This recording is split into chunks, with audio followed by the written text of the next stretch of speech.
नमस्कार, मैं बालकृष्ण मुले एक बार फिर हाजिर हूँ शहर के गलियारों में चल रही ताजा तरीन चर्चाओं के साथ। आइए सबसे पहले बात करते हैं सुर्खी के बाद आई सतर्कता की।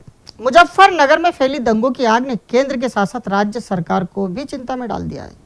प्रदेश में चौकसी बढ़ाने संबंधी निर्देश गृह मंत्रालय की ओर से आ चुके हैं और सबसे खास बात तो यह है कि इंदौर उज्जैन को सबसे ज्यादा संवेदनशील कहा जा रहा है। ऐसे में एक बार फिर चिंता की लकीरें क्या खास और क्या आम दोनों के ही माथों पर उमड़ना शुरू हो गई है। सुर्खी से आई सतर्कता का असर ऐसा कि अब घर के बड़े फिर अपनों को जल्द लौट आने वाली सीख देने में लग चुके हैं। भैया जल्दी आना, माहौल का भरोसा नहीं। केंद्र सरकार के गृह मंत्रालय से आया एक फरमान कोई माने या ना माने, लेकिन इंदौर का हर बाशिंदा पहले से अपने शहर को संवेदनशील मानता आया है। उसे पता है यहाँ कब 4 के 40, 40 के 400 सिर हो जाएं, भरोसा नहीं। बस उसे ये भी पता है कि इसी आंकड़े के साथ यहाँ शुरू हो जाता है फितरत का खेल, और यही फितरत बार बार पूरे शहर को परेशानी में डाल देती है। आज जब लंबे अरसे बाद खुफिया रिपोर्ट्स के आधार पर केंद्र से दिशा निर्देश आए हैं, तभी से शहर के गलियारों में अजीब अजीब चर्चाएं की जा रही हैं। ये निर्देश भले ही खुफिया इनपुट को आधार बनाकर जारी किए गए हैं, लेकिन इससे पहले के हालातों को देखते हुए इन निर्देशों को क्या आम और क्या खास सभी गंभीरता से ले रहे हैं। वैसे समझदारों का यही कहना है कि प्रशासन तो अपने तय सारे प्रयास कर रही है, लेकिन शहर को फिर कोई दाग नहीं लगे, इसकी जिम्मेदारी तो यहीं के लोकल लीडरों और आम बाशिंदों को लेना होगी। केंद्र से आए निर्देश में इंदौर पर ही सबसे ज्यादा फोकस है। ऐसे में इंदौरियंस की जिम्मेदारी और बढ़ गई है। इंदौर शांत तो प्रदेश शांत। वैसे पिछले सालों की घटनाओं से सीख लेकर बैठे परिजनों ने एक बार फिर आई सुर्खी के बाद सतर्कता बरतना शुरू कर दी है। बड़ों ने घर के छोटों को घर में जल्द से जल्द लौट आने का फरमान सुना डाला है। प्रदेश में यदि किसी कांग्रेसी के बोल वचन की चर्चा होती है तो वो है मौजूदा प्रदेश कांग्रेस अध्यक्ष यानी कांतिलाल भूरिया। भूरिया कब क्या बोल जाए भरोसा नहीं। वो कई बार अपनी जुबान से उल्टा पुल्टा बोल सुर्खियां बटोर चुके हैं। सबसे खास बात तो यह है कि अब चुनाव नजदीक है, ऐसे में भूरियाई बोल वचन की चर्चा फिर जोर मार रही है। कांग्रेसी गलियारे ही कह रहे हैं कि भूरिया जहां जोश में आए नहीं कि समझ लो अब गाड़ी फिसलकर सीधे औंधे मुंह गिरने को है। प्रदेश में कांग्रेस की विडंबना है कि उसके अध्यक्ष यानी कांतिलाल भूरिया का खुद की जुबान पर ही कोई कंट्रोल नहीं है।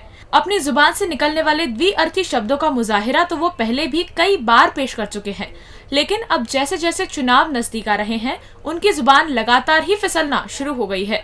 इधर भूरिया बोलते हैं, उधर नीचे बैठे कार्यकर्ता खुद की पार्टी के नेता पर ऐसे हंसते हैं मानो वो कॉमेडी टकाटक का कोई एपिसोड देख रहे हो। पूरी कांग्रेस कहती है कि वो प्रदेश में चुनाव भूरिया के नेतृत्व में लड़ेगी, लेकिन जनता इससे कोई इत्तेफाक नहीं रखती।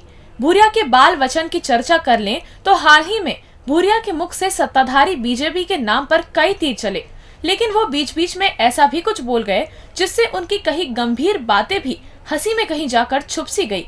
कांग्रेसी गलियारे उनके कहे की चर्चा तो कर रहे हैं, लेकिन ये कहते हुए कि भूरिया जी कहते हैं, मुझे बेवकूफ मत समझना, मैं भी छोटे मोटे चुनाव जीत कर बड़ा बना हूँ।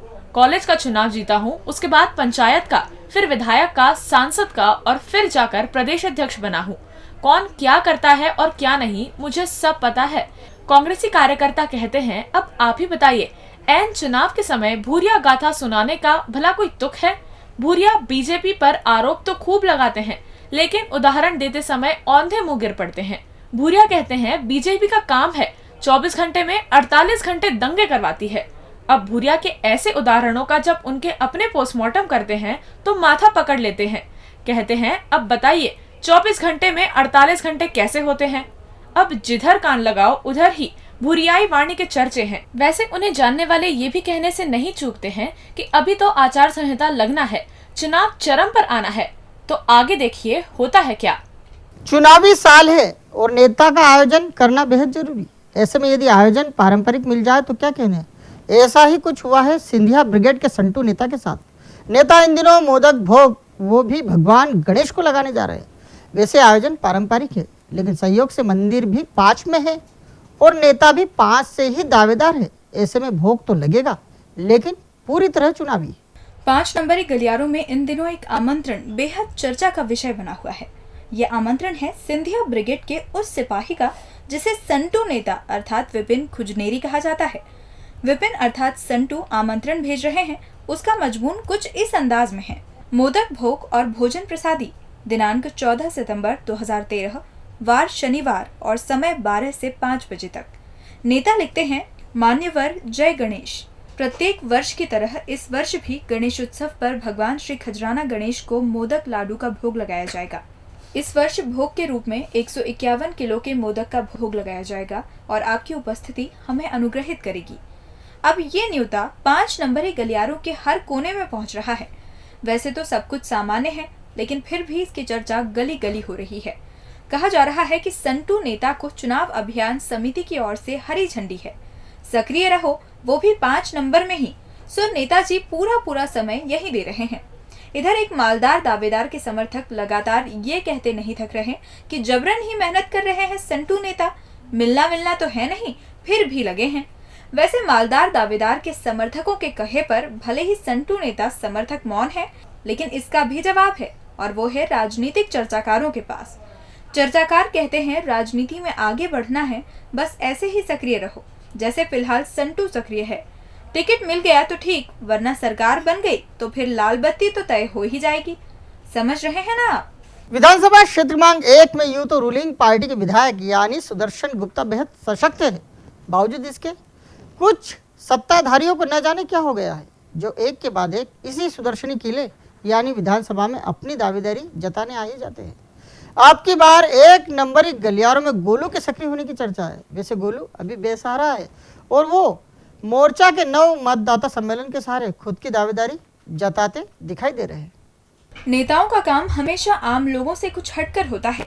आम इंसान उस रास्ते कभी नहीं जाता जहां भीड़ लगी होती है, लेकिन नेता हमेशा उसी रास्ते दिखाई देता है जहां भारी भीड़ जमा हो। बस यही अंतर होता है किसी आम व्यक्ति और नेता नाम के प्राणी में। अब देखिए, 1 नंबरी गलियारों में सुभाष मंडल का नव मतदाता सम्मेलन हुआ और ऐसी जूतम पैजार हो गई कि गोलू भैया पूरी तरह से एक्सपोज हो गए।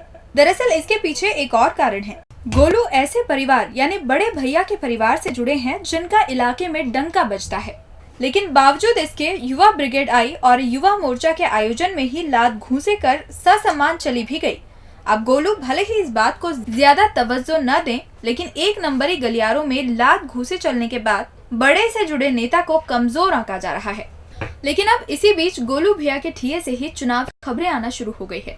कहा जा रहा है कि अब वो भी 1 नंबरी दावेदार बनने वाले हैं। खुद तो बेसहारा है, लेकिन उन्हें मोर्चे का नव मतदाता सम्मेलन एक सहारा लग रहा है। वो इसी के दम पर पगडंडी से निकलकर सड़क पर आने की कोशिश कर रहे हैं। हालांकि इन सब बातों से सुदर्शनी ठिये को कोई फर्क नहीं पड़ रहा।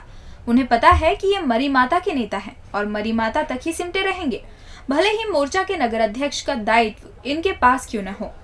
और अंत में बात करते हैं खाकी की हैरानी की। शहर में फिलहाल सबसे ज्यादा यदि कोई हैरान और परेशान है तो वो है खाकी। ये बात दिगर है कि वह खुद इस परेशानी के लिए जिम्मेदार भी है, लेकिन इन दिनों खाकी पांडाल पहुंच एक स्वर बुलंद करने में जुटी दिखाई दे रही है। वो स्वर है, संभालो भाई अपने अपने गणेश जी।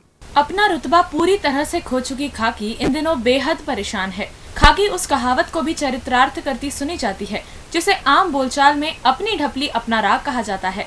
खाकी इन दिनों भर के गलियारों में डिफेंस यानी रक्षात्मक अंदाज में खड़ी नजर आ रही है। पहले से आम लोगों से दूर हो चुकी खाकी शहर में बिगड़ते हालातों को देख एक बार फिर खोया विश्वास जीतने की कोशिश में जुटी हुई है। बार बार गणेश उत्सव पंडालों के आसपास पहुंच रही है। बस आयोजकों को एक ही इत्तला दी जा रही है, कहा जा रहा है संभालो भाई अपने अपने गणेश जी। खाकी का ये अंदाज आम लोगों के साथ साथ उन लोगों को भी अचरज भरा लग रहा है जो गणेश उत्सव जैसे पारंपरिक आयोजनों से जुड़े हुए हैं। आयोजक खाकी का ये अंदाज देख बस एक ही चर्चा कर रहे हैं, क्या बात है यार, इन दिनों इंदौरी खाकी अपनों सा व्यवहार करने लगी है, पूरे भरोसे में ले रही है। चिंता का ऐसा ढिंडोरा पीट रही है कि मानो आयोजक संस्था ही मध्य प्रदेश पुलिस है। वैसे शहर के गलियारों में मौजूद लोगों को इसमें भी कोई आपत्ति नहीं है। वो शहर में शांति रहे इसके लिए खूब प्रयास कर रहे हैं। उन्हें भी तो पता है शहर शांत रहेगा तो ही उत्सव अपने चरम तक पहुंच पाएगा। जय गणेश। डीजी न्यूज के खास कार्यक्रम गलियारों से को आप यूट्यूब पर भी देख सकते हैं। गलियारों से की आज के अंक में फिलहाल इतना ही। ताजा खबरों के लिए आप देखते रहिए डीजी न्यूज।